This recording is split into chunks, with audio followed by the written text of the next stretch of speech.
All right, we've got Lindsey Vonn today. Lindsey Vonn is a beaut. She has 82 World Cup wins, 3 Olympic medals, 8 World Championship medals. She is the most decorated skier of all time.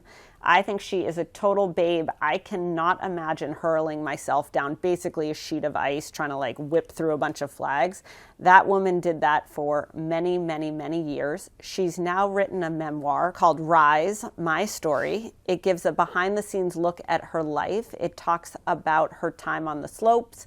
It talks about her time off the slopes, and she's really, really candid about her journey and frankly her struggles with self-confidence and depression. You would not think that someone with 82 wins, 3 Olympic medals, and 8 world championships would have depression or self-confidence issues, but it just goes to show everyone struggles with mental health and everyone struggles with moments of weakness and insecurity. And how great that she shared her personal experience with us on how she dealt with that, what she learned from it, and now what she's going to do with it. You're so vulnerable in the book. Like what I loved is just how candid you were about your childhood, about your ambition, about being out there on the race course, about being objectified in the media, about having depression during it, about feeling guilty because your family's relocate. Like, what made you decide to like, I'm not surprised you put it all out there. I feel like you always raced, like you were entirely out there. I can like always remember watching you. But what made you decide to do this now? What made you decide to write it? Well, it's kind of about, my career and my legacy. And I really wanted to write something that was inspirational. I felt like that's one thing that really resonated with, people that followed me in my career is my ability to overcome adversity. Mainly they saw what I overcame on the mountain because of all the injuries I had, but I was also dealing with a lot of other things throughout the entire course of my career that I never spoke about. And I just wanted to, hopefully give my story so that, hopefully it gives other people inspiration to overcome their own adversities. That's awesome. Let me ask you this question. Like, so much is being made of the culture around like women's gymnastics right now. Like they had the Larry Nassar settlement, and it's like, what's the culture of women's gymnastics? I grew up ski racing. And ski jumping. I always loved the downhill. Like, you guys were just cool. I was a cross-country skier, and I was like a fucking loser. I mean, they're losers. Like, in the hierarchy of alpine sports, cross-country skiers are at the absolute bottom. But what was that culture like? And what was it like being, like, how would you describe that culture? I mean, the culture of ski racing, it's definitely a male-dominated sport, I would say, and especially European-dominated. Mm-hmm. The Americans, we generally don't have as deep of a field as the, mainly the Austrians and Swiss and Germans. But I mean, I never felt like it prohibited me from doing anything in my career. I always felt like I just wanted to be the best version of myself that I could be, and I was always pretty authentic to that. So, I try not to think about anyone else's opinions or, what the status quo was. I always just, tried to raise the bar. Yeah, absolutely. I like that. I also, it's in some ways it's such a fast sport and such a solitary sport. You know what I mean? Like, where like, it's like beep, beep, beep. And you're like going, that always terrified me. I have like anxiety watching ski racing. Like, That's my favorite part. Is it? What about when it's like the most exciting. You're like, you're about to go down the mountain at 90 miles an hour, and it's like those few seconds when the clock is beeping, and there's so much adrenaline and excitement. That's what I probably miss most. I love that, actually. I think mine is like that, but in a truck before something goes live. Like, live content is my version of that, where you're like, fuck, we're out there. Like, it's going to be a disaster. It's going to be amazing. I don't know. So I like that. I like that about you. I like that you're a person, and I feel this comes through in your book, is like, this is a woman who very clearly hurled herself down mountains all over the world for many, many, many years. How did you get yourself to have the confidence to do that? Like, this is a podcast. We have a lot of people who listen to it to learn more about, being great at work or developing their careers, or women who are like, I want to have the courage to go do the next thing. Like, how did you gear yourself up for that level of pressure and competition? Like, obviously, with the ability, you talked a lot about that in the book, but mentally, how'd you get yourself there? Well, to be honest, I felt like skiing was the one thing I had confidence in my life. I think I was lacking confidence off the mountain, and I think that's where I had the most trouble was off the mountain. Skiing is something that I've always had a passion for. I've always loved it, and it's where I really found, my peace, and it was kind of my therapy for a long time. No matter what I faced in my personal life, skiing was always the rock. It was, the only thing I could really truly lean on. And so, I tried to, when I retired, put my confidence that I had on the mountain into my, personal life and my regular life. And I think that was the biggest challenge for me. Not so much the confidence of racing, because racing was like the only thing I was ever good at. Yeah. It's so funny. I was having this conversation with someone this week who works with pro athletes, and I was kind of talking about it here at Barstool because we have a lot of ex-athletes, whether it's Ryan Whitney or Paul Bissonnette in hockey, or we had Pat McAfee, who was a former NFL player. But what we were talking about is just the lack of identity, just that something so big and so incredible just evaporates. And you've also, I think what people don't appreciate about athletes is, one, just the level of concentration and how consuming that is. It's not like you were going to go build a marketing career while you're traveling the world, trying to recover from injuries, surviving surgeries, trying to compete at a peak performance, and maintain any semblance of a life outside of that. And then the second is, I think it creates almost a paranoia for people, because it's like people who leave the military, where you were in such a structure and a system, and then you're like, oh God, I'm on my own. And I really liked how you embraced your journey even as a kid outside of work, in addition to this extraordinary journey in your work, and now the desire and definition of a new type of work. So I think people can take a lot away from that. Yeah, I mean, it's definitely challenging when you sacrifice your entire life for one thing, and then one day you wake up and that one thing is gone. Yeah. I spent, 30 years skiing. Yep. It's a long time. Yeah. I feel like I try to relate it to, people changing jobs, but it's a lot more than that. Oh, yeah. As you said, it's identity.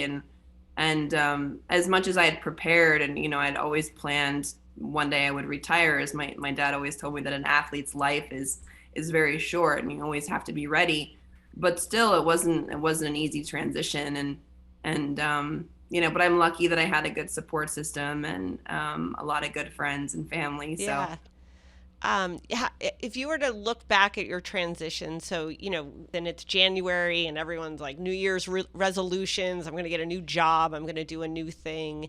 Some people are about to start a journey of change or have maybe just come out of a journey of change. What were your takeaways that you would pass on to other people? I think one thing that I've learned in the last, year and a half, 2 years since I retired is just to appreciate every day. I look at every day as an opportunity, and yes, we're going to have struggles. And, I've definitely had my share, especially in this next phase, but, I'm just so excited. I wake up every day and I'm here and I'm happy, and just don't take it for granted. Yeah, that's awesome. And do you still ski? I do. I'm excited for this winter. I'm hoping that we get some more snow in Utah, but I actually have refound my passion for just skiing not as fast, which is hard for me to say. Yeah, I bet. I would struggle with that. Like, aren't you just always how do you find satisfaction in being casual about something you were so intense about? I don't know. Like, if I had to work at as a marketing coordinator somewhere, I don't know that I could do it without being like a raging bitch. Like, how do you do it? I've got a couple of tactics. One, when I'm with my friends, I let them make it almost to the bottom, and then I go and I try to catch them, which is fun. Yeah. I like to ski in the trees, so it kind of gives me, some obstacles. You have to slow down. I don't have to slow down. I just have to not crash or hit the Okay. tree. So Fair. it's like an element of, adrenaline. Fair. And then après ski is really great. I Yep. never figured that out Yeah, you until never I got retired. to do that. So. Okay, that's awesome. Those are 3 great things. I have a 3 and lodge rule myself, which I think is a good rule. It's a good rule. Yeah, I think so. Okay, Lindsey, talk about one of my favorite part of the book was when you talked about people criticizing you. And you talked about, overhearing your coaches in the locker room, and they were talking about one of your teammates, but also competitor, and hey, we should focus on her more over Lindsey. And just talk about how the negative feedback fueled you to be your best. Like, I love that attitude. I think haters are your marketing team, right? Like, there's nothing that propels you like someone saying you aren't good enough, you're not great enough, or you can't. So tell that story. Yeah, so the story you're talking about, I was 16 and I was trying to make the Olympics in 2002 in Salt Lake City, and I overheard my coaches telling each other that they should not focus on me and focus on my teammate, and I was never going to be anything, so why waste their time? And that really, I was crying and I was very upset. I was 16, but that really fueled me. It fueled me for many years, and I've always found in my career that whenever anyone tells me I can't do something, I work 10 times harder to make sure I prove them wrong. So I have a lot of journalists to thank for a lot of my wins, and I have a lot of my competitors to thank for a lot of my wins. So I think if people knew that had fueled me as much as it did, I don't know if they would have said those things. Yeah, that's right. I think it's funny. I think people underestimate that. There can be such a haughtiness, and we deal with this a lot at Barstool Sports, right? Where like everybody wants to see us fail. Dave is like the most vindictive person I've ever met, where he will, he carves champagne bottles with people's names in it, which I think is a little bit excessive, but it doesn't, I have the same, I have a running list of people who've said, we're not good enough. She's not good enough. She can't. And I think people underestimate how bright that fire can burn. And I think that's such a great message to really everybody, which is, hey, yeah, not everybody's going to think you're great. Not everybody's going to kiss your ass. Not everybody is going to compliment you or prefer you or support you. You can either feel like a victim from that, or you can be like, all right, screw you, and I'm going to prove you wrong. And I think that's so amazing. Like, very Bill Belichick of you, just very Bill Belichick of you. Yeah, and that's one of the things. I have a foundation, and I try to inspire and empower young girls, and that's kind of the message that I send is, taking something that you perceive as negative, that someone, says something negative about you, and how you flip that in your mind and make it something positive is hard to do at times, but I think it's such a critical component in life, especially now, because there's so many people that are judging, and especially online, people say the most horrific things, but those are the types of things you can't listen to. You have to just maintain your own mission and stay positive, and whatever fuels you, you have to figure out what fuels you and make that be your inspiration. And unfortunately I had a lot of that, so absolutely. Talk a little bit about, I think the other thing I really loved about your story was, I think people underestimate how hurtful it is to be criticized in the press or scandalized and objectified. And you had that on the hill and in your racing career, and then you had it in your personal life, and then it was about how she looks and what she's doing. Like, how did you build up a reserve or a resiliency to that? How did you do that? I will say, in the beginning, it got to me, but I developed, thick skin. I can take a lot of people saying, for my skiing ability, or, I'm not going to make it, or, I'm not good enough. I can prove them wrong, no problem. But when you talk about, my appearance, and, I had it in my skiing career, people said I won because I was bigger. And then, I'm in the US, I'm objectified because of my looks, and that I get sponsors or things because of my looks, and that really frustrates me, because I'm here because I win. I'm not here for any other reason. And I'm sure things certainly don't hurt me, Yeah. but at the same time, I wouldn't have gotten anything without winning. Yeah, totally. It's like you're here because you're a champion. I also frankly liked your candor in the book because you're like, look, like it doesn't hurt that you're gorgeous. Like it doesn't hurt that you're highly marketable. But it's also when you have like a really good looking, I think you use Nadal as the example, or you have a very good looking male athlete. Everybody knows LeBron is good looking, right? Everybody knows Nadal is good looking. Like everybody knows Tom Brady is good looking.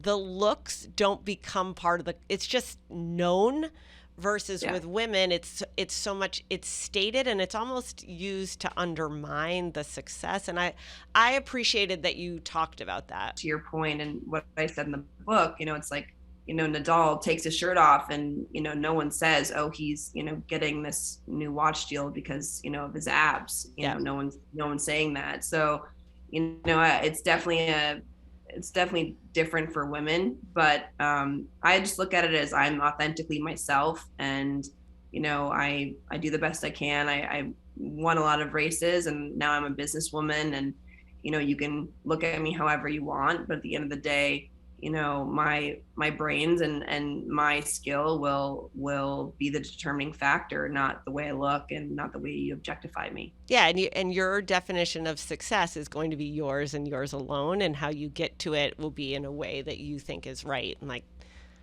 screw everybody else on that. So I love that. Exactly. My last question for you, Lindsey, is the other thing I really appreciated was how you were having so much success on the outside, and then inside you weren't feeling great. And whether it was depression or anxiety and just not feeling great about confidence and who you were, like, what's your advice to not just women, but really to anyone who is outwardly like made it or making it, but inwardly just a mess? Like, how did you get through that, and how would you what's your perspective for other people? Well, when I was racing, I definitely used skiing as my crutch, like my emotional crutch. And so, what I said in the book is whenever I had my most difficult times personally is always when I had my most successful seasons, was because I channeled, all of that emotion and energy into my racing, which was great at the time, but it was really not a great solution long term. I didn't address my issues or my emotions or what I was struggling with. So when I retired, I really sat down with a therapist and I really got through all of it. And I think that's the most important thing. And what I want to say is, you really need to lean into those difficulties, lean into your depression or your anxiety, and, find a way through it. If you sweep them under the rug like I did, I'm going to tell you that it just rears its ugly head. Just shows up later. On, so Yep. Better to address it now. Yeah, that's great. So Lindsey, thank you for doing this. You're amazingly inspiring. I was a huge fan of you as a racer. I'm an even bigger fan now, having read the book. How do you want people to follow you or find you? You can follow me on my Instagram at Lindsey Vonn, and I always have links to the book on there or Amazon, wherever you want to buy books. It's there. Awesome. Lindsey, thanks so much. We appreciate you doing this. Have a great year. Thank you so much. You as well. That was my conversation with Lindsey Vonn. You can get her memoir, Rise, My Story, wherever books are sold.